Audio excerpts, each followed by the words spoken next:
much like Epstein, it didn't do this to itself.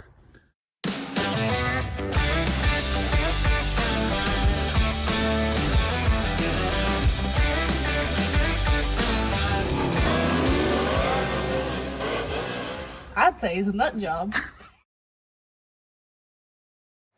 All right, so this is gonna be technically the second day I put into it. The second video I put out was more of some quick touches that I wanted to make, some quick touches to some stuff I already done I wanted to make. So this is gonna be the second day of actually full working on it. I made some panels the other day, and now I'm getting those fitted, cleaning up all the edges and all. But don't let the lack of, this is for our, ooh, a piece of metal on my nose. Good thing for glasses and mask. This is for the more budget friendly guy trying to do this, and don't be afraid to think outside the box. Let me show you what I mean. So we picked this old truck up for parts. We've already robbed the doors off of it. This is a big back glass truck.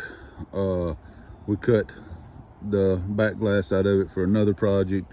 The doors were for something else. I think we've robbed something else off of it, but I can't remember off the top of my head what it was. I'm sure my buddy does, but I can't. But we needed some floor patch panels, and we had half a roof left here. So come through here. I'm bleeding. Oh well. We come through here and cut the remainder of the top off, and now what's left of the top becomes patch panels.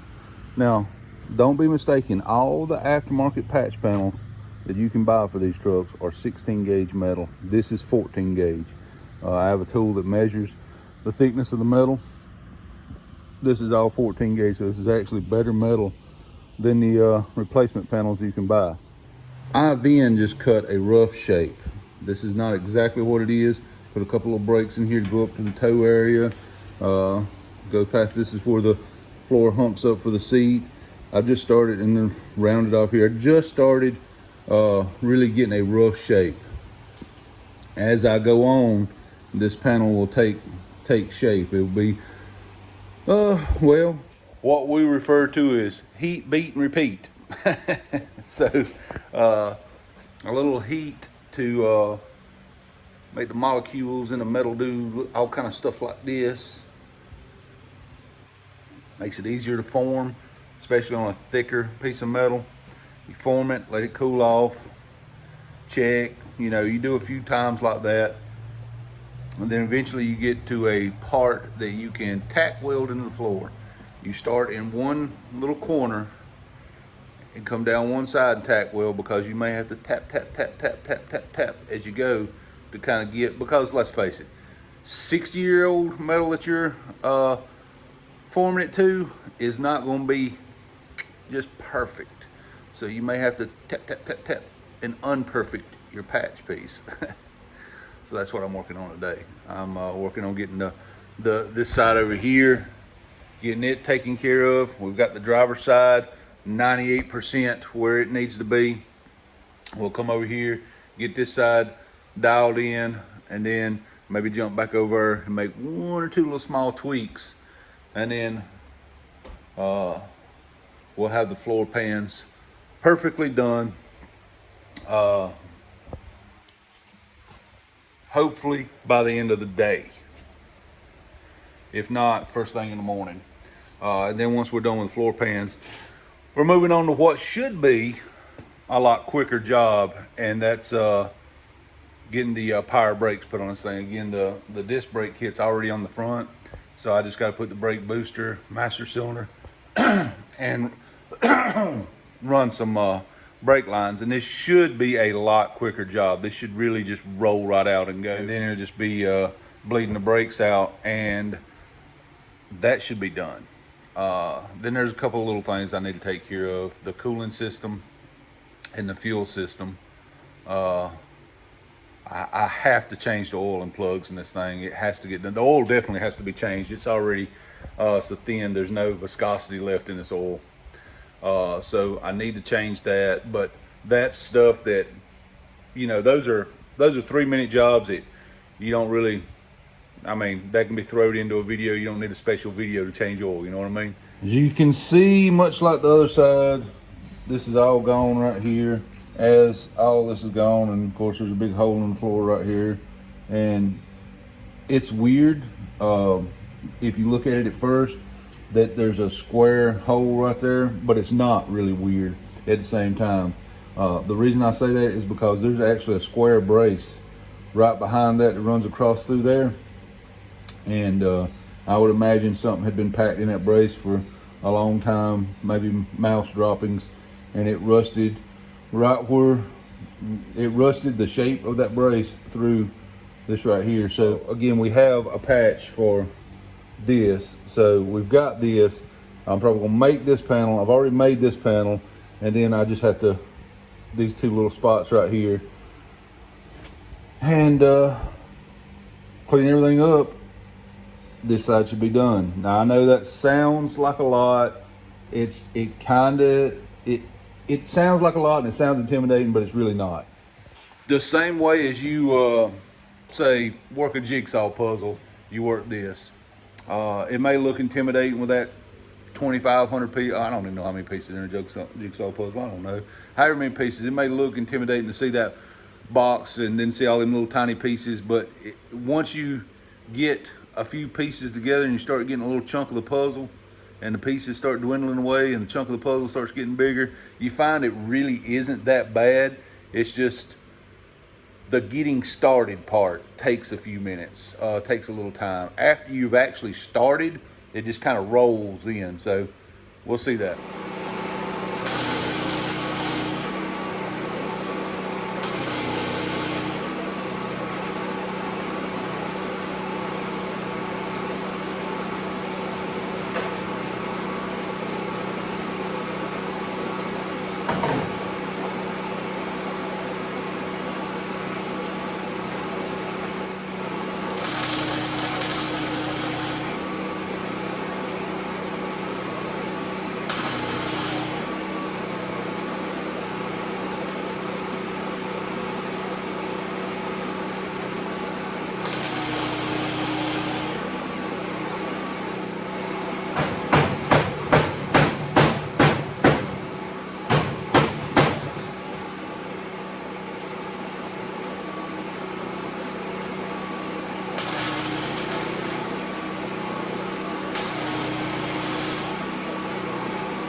Okay, stages. This piece right here is now tacked in along this edge, and this edge up here. It is not attached in any way here. You can see there's a little gap right here. That's okay, and the reason that's okay is because this has drooped down. I know this is true. I know it is. So this corner right here is drooped. So what I'm going to do is leave this unattached while I cut all this out, and then when I build this back, then I'll attach this as I go. That way this gets pulled back up to where it needs to be, instead of this getting pulled down to where it doesn't need to be. Because we want everything to be true when we go. Now, keep in mind, when I shut this door, I've got this corner jacked up a little bit. But this door used to, when you would shut it, this line right here would be way down in here past this line. Well, probably this line to this line, that much. And now she's pretty much flushed up right there, which is what we want. So it is jacked up a little bit, and that door still has to be picked up just a hair to shut like it's supposed to. But as we fix this right here, that's going to lift this, and that's going to solve a lot of our problems. So that's what we'll work on next, is getting this stuff out. I wanted to get that in first and then get this out. Also, I have made a new floor brace that will run across here and attach to this. It's not in because, well, it has to attach to this. So I'm going to build all of this and then go from underneath and put in a new floor brace that goes across right here and attach to this. From the factory, it has a brace here and it has one up here. It does not have one here. But this one up here is in pretty rough shape. I'm gonna patch it up. This one right here, I don't know what kind of shape it's in, but I can tell it's rusted through right here. So I'm gonna go ahead and add another one in here. That way, even with these being patched, or if they're in shape okay, it takes some of the load off of them and helps support this floor. That's my theory. Now, I'm not trying to redesign Ford's design. That's not what I'm trying to do. Over the years, this truck has sit and it has not been kind to it. So I'm trying to look at what some of the causes, well, not causes, because the causes is sitting, but I'm trying to look at how things deteriorated and see if there's a way that I can tweak the design a little bit to stop that deterioration from happening again. My theory is if I do this face right here first, and then I can get this attached like it's supposed to, and this face attached here and here like it's supposed to be, then that levels everything out, and that will help me with my step, get my step tweaked and leveled up. So I think I'm gonna build kind of backwards and go here, here, and here.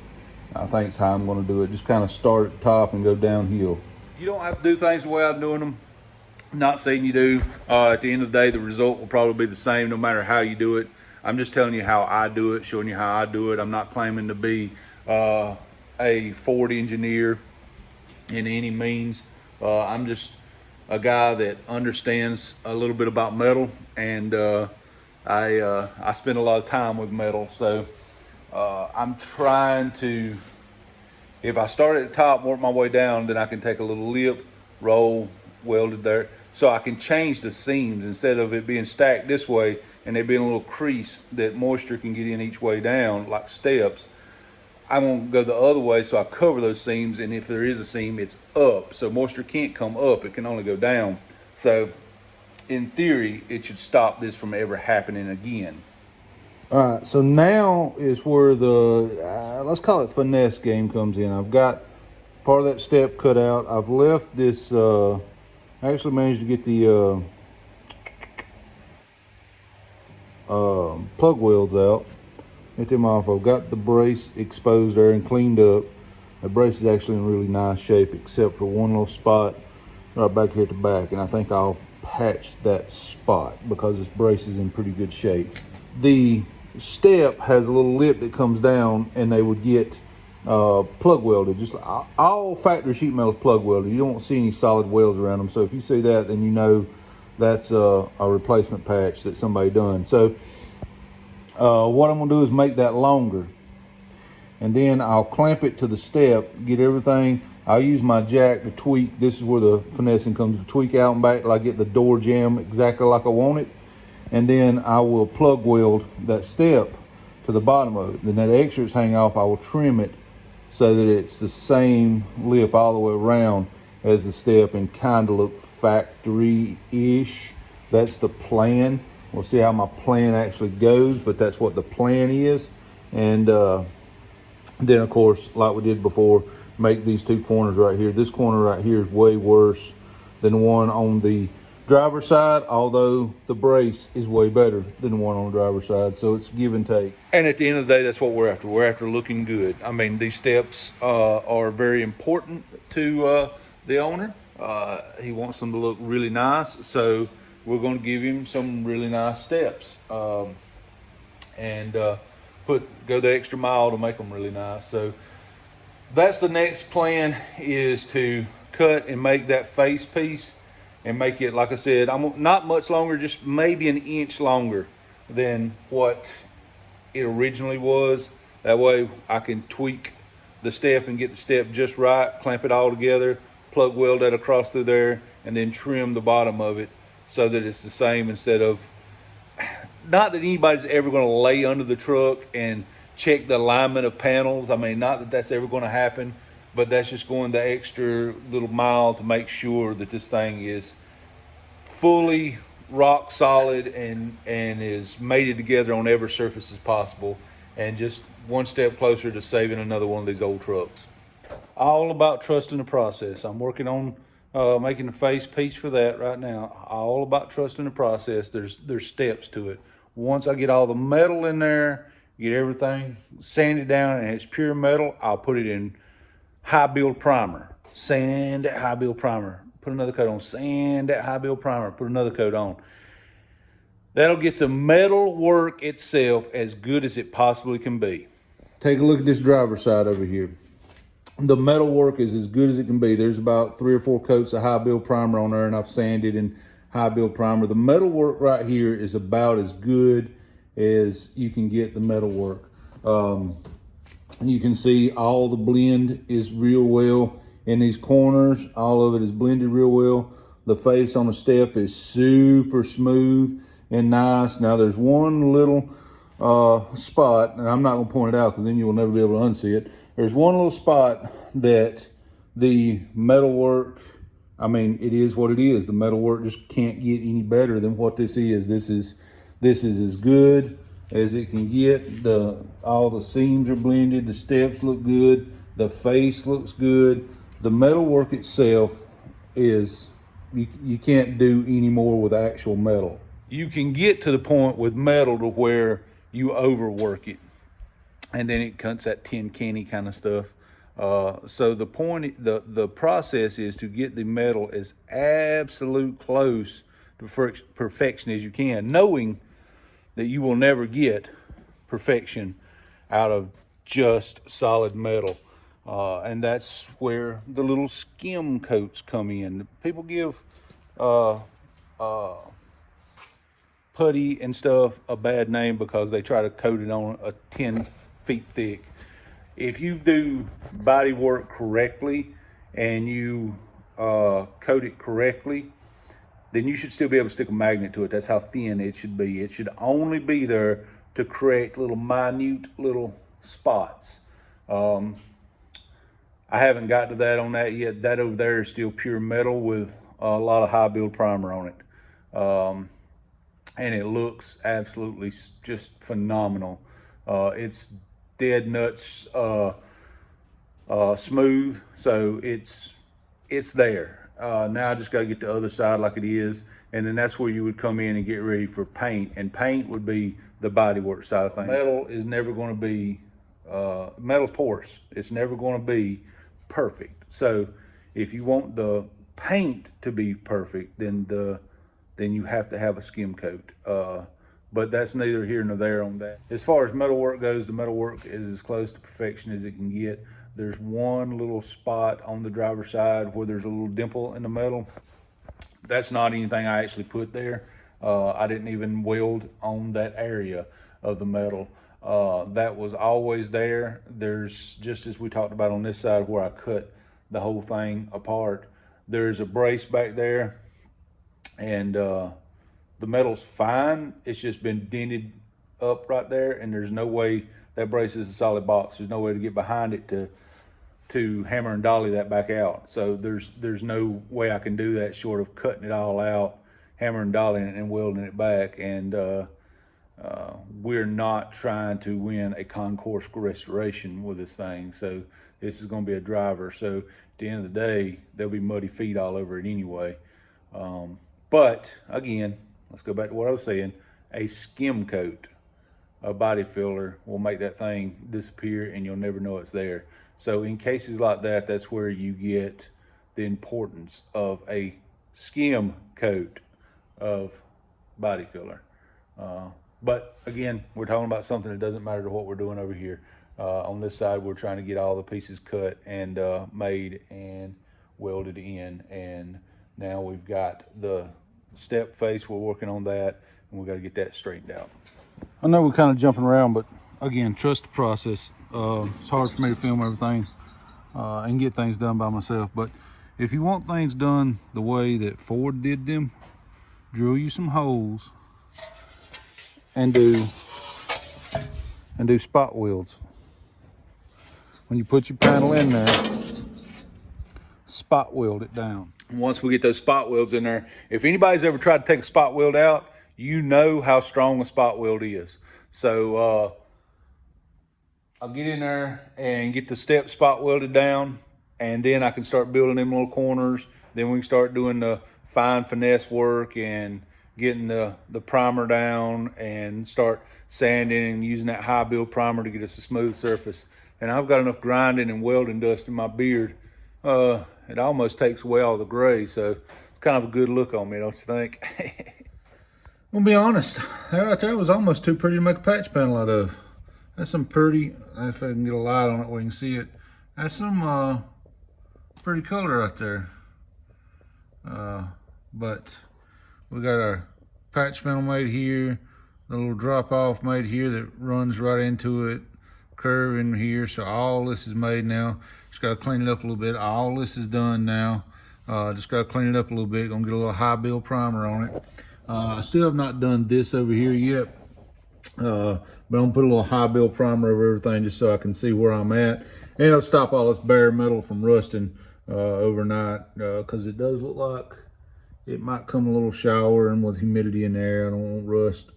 So I'm gonna finish cleaning this right here up a little bit, a little tappy in places, and then I'll put a little high build primer on all this and show you the results. End of the day, it only needs what it needs. I've said that a bunch. So I cut all the rust out of this down through here. Instead of just making a whole new piece, I cut all the rust out of the bottom of this and added about 2 inches to the bottom of it. You can't really see it in this video because most all of that drops below what this step is. So the step actually covers the patch, which is nice. I did have to repair a section where that, if you go back and look at the video earlier, where the support across the floor support, I cannot talk today, where the floor support was, I had to replace that. We've made this piece over here, made the curve, the drop off for the channel for the weather stripping, and then the inward curve for all that. All this is spot welded down, and this bitch is rock solid. It shakes the whole truck, even though I still have not touched this corner right here yet. That will be first thing in the morning. I will knock this out. I've already got the patch made. Looks just like this one, just flipped around over here. I've already got the patch made. I just got to clean everything up and weld it in, and then we'll have 2 steps done. Floor pan patch is in. I am going to put a little primer on this tonight. I'll put some of the weld through primer on it tonight just to keep any spot rusting from happening, and I'll just see what it looks like in primer in one color. Well, there you go. This side over here, I still got to do this. That's one of, there's nothing there, but I didn't want any of this stuff that I've been working on to rust. So this side over here is almost, I'd say 90% done. Still got to put, just like the other side, still got to put the seam sealer in here. But this face is, if I can get where there's no glare on it, this face is absolutely perfect across through here. Not a single spot in it. The curve right here, you can see I've got the channel and all for the stripping. It's in there, absolutely spot on. Got the piece in here all made up.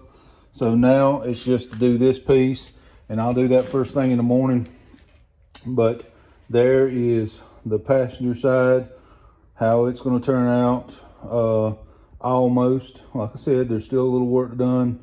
I just want to put primer on it so there wouldn't be no rust form on it overnight. So this side over here is pretty well spot on. We'll look at the other side again real quick. This other side over here, driver's side, you can see the driver's side is pretty well dead on. You see a lot of my shadow in it, but pretty well dead on. Still got to put the seam sealer again in this gap right across through here.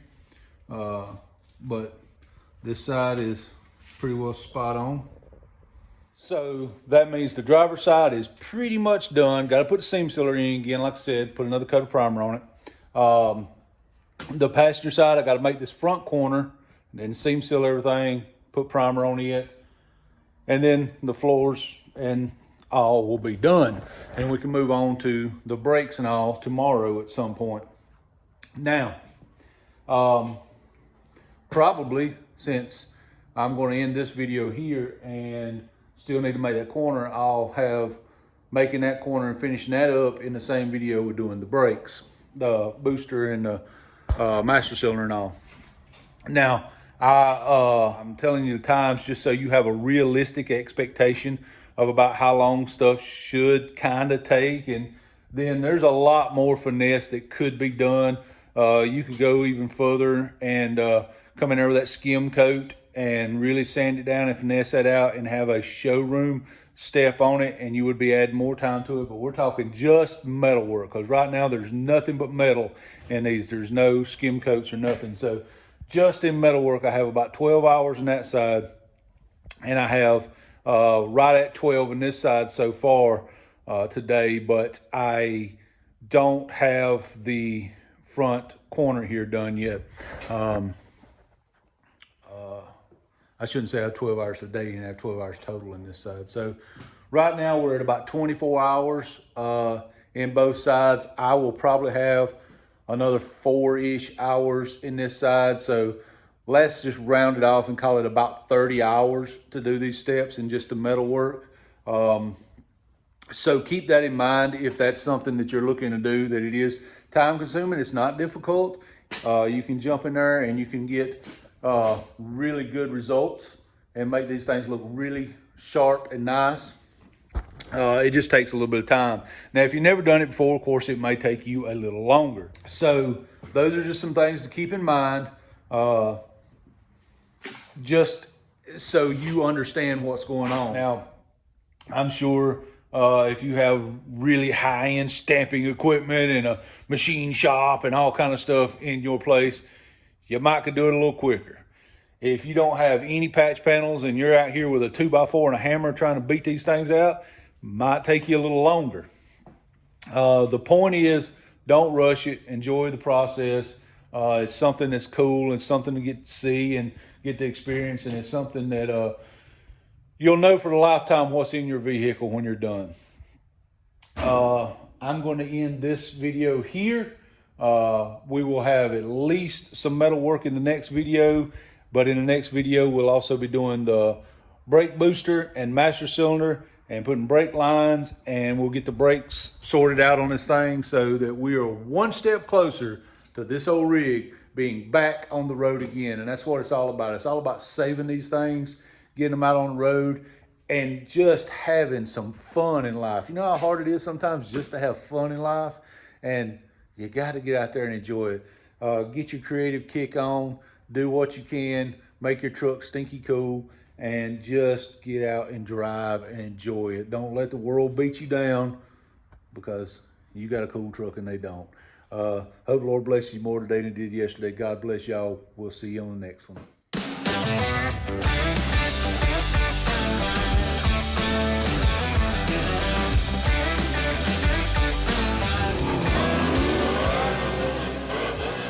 I'd say it's a nut job.